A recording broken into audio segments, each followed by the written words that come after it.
বিসমিল্লাহির রহমানির রহিম। সম্মানিত দেশবাসী, আপনারা ভালো করে জানেন যে সুন্দরবনের তেলের জাহাজ এভাবে ধাক্কা খাওয়া এটাই একটা পরিকল্পনা। এই সন্ত্রাস সরকার কিনা করেছে রানা প্লাজায় সোহেল রানার ভবনটাও ঠিক ওইরকম একটা পরিকল্পিত ঘটনা। কারণ একটা পরিকল্পিত ঘটনা দিয়ে ধাক্কা দিয়ে আরেকটা পরিকল্পিত কাজগুলা করে। যেমন আজকে আমাদের নেত্রী বেগম খালেদা জিয়া আন্দোলনের ডাক দিয়েছেন। ডাক শোনার পরে সেই সুন্দরবনে তৈলের দুর্ঘটনাটা ঘটায় কিছুদিনের জন্য রেহাই পাবে বা বিভিন্ন অজুহাত দেখাবে, ওইরকম কাহিনী। যেমন এরকম পরিকল্পিতভাবে আমাদের দেশপ্রেমিক সৈনিকদেরকে হত্যা করেছে, এরকম পরিকল্পিতভাবে আমাদের গার্মেন্টস শ্রমিকদেরকে যেভাবে তাদের ক্ষুদ্র জীবন নিয়ে ছিনেমিনে খেলেছে। কিন্তু এর বিচারও হবে ইনশাআল্লাহ।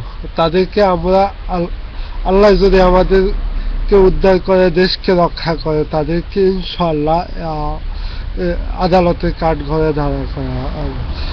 বাংলাদেশে আদালত হয়েছে আজকে হাইকোর্ট, জজ কোর্ট, সুপ্রিম কোর্ট সব হাসিনার পকেট। তারপর আজ বাংলাদেশে চলে বাকশালে আইন, বাংলাদেশে সবকিছু হয়, কিন্তু তারা কিন্তু ভয়ে আছে, জনগণের সামনে কোনো সমাবেশে যায় না। একদল সন্ত্রাস দিয়ে ফাঁড়া দিয়ে কিন্তু কোন রকম ঘরে বসে সবকিছু করতেছে। সম্মানিত দেশবাসী, আর তাদেরকে ঘরে বসে সবকিছু করা যাবে না। যেখানে আওয়ামী লীগ সেখানে ঠেকাও, যেখানে সন্ত্রাস সেখানে বাধা দাও। যত সন্ত্রাস দেখবে ততই বাধা দেবে।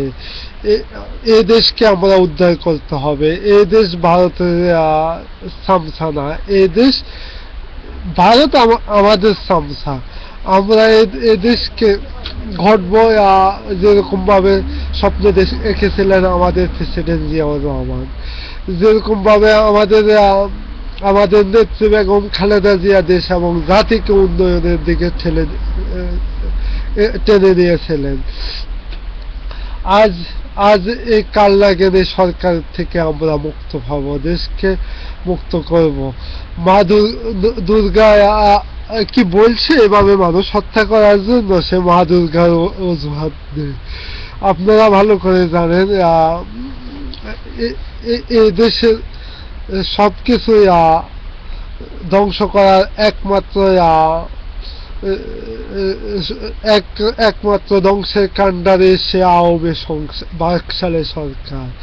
আওয়ামী বাকশালী সরকারকে আর সুযোগ দেওয়া হবে না। দেশটাকে আমরা রক্ষা করতে হবে, জাতিকে বাঁচাতে হবে, দেশকে বাঁচাতে হবে। দেশ আমার মায়ের মতো, এই জাতি আমার ভাইয়ের মতো, বাবার মতো, এরা সব আমার আপনার। এদেরকে বাঁচাতে হবে। এই বলে আজকের মতো বিদায় নিচ্ছে। খোদা হাফেজ।